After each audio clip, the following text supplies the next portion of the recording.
En tout cas, avant que j'arrive à parler sur les impressions, sur le travail qui a été réalisé, j'ai dit d'abord à remercier Dieu parce qu'il nous a sélectionnés pour participer aussi à cette grande manifestation qui est la nuit de champion du date du 25 qu'on a célébré et ce n'était pas facile.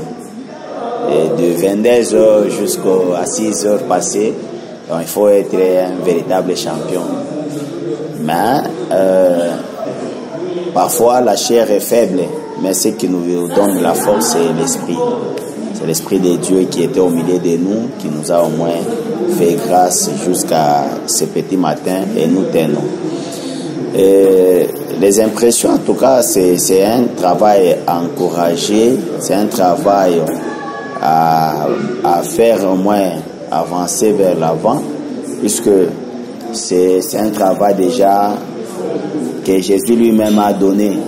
Il nous a laissé, selon Matthieu chapitre 28, versets 19 et 20.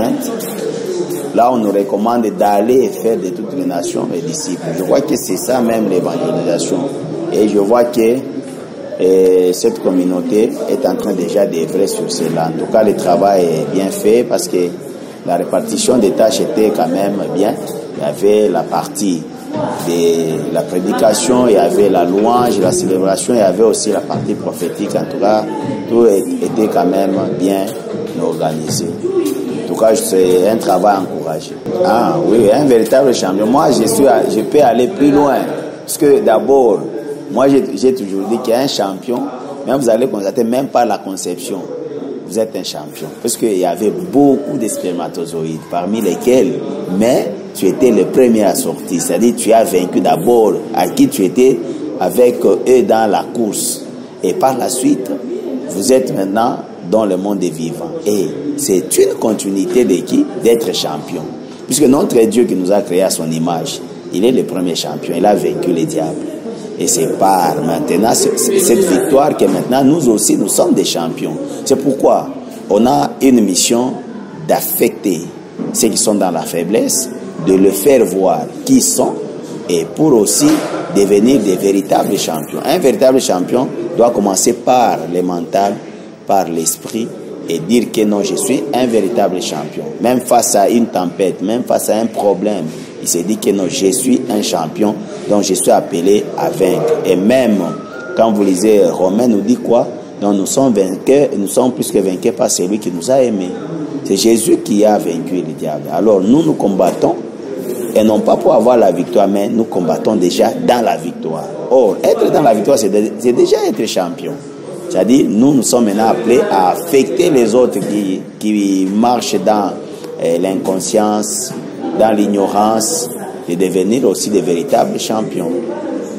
Voilà au moins par rapport au terme d'être champion dans le monde des vivants. Vraiment, tel que moi, je peux dire, je les encourage beaucoup plus, puisque même la Bible dit que l'homme donne ce qu'il a. Ce qu'il n'en a pas, il ne peut pas le donner. C'est-à-dire, de la manière dont on a célébré la nuit ici, qu'on a fait la veillée de 25 au 26, c'est-à-dire, si les deux baobabs, les deux visionnaires, ils n'avaient pas en eux, ils n'avaient pas vraiment cette potentialité d'impacter l'Assemblée, donc ça ne pouvait pas tenir.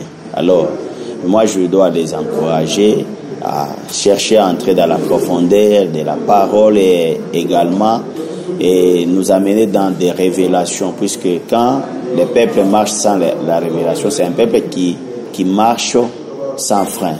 Alors, avec la parole de Dieu, quand ils entrent dans des révélations et avec la puissance et l'onction de Dieu, ça va nous booster à avancer et à être toujours dans l'ambiance céleste.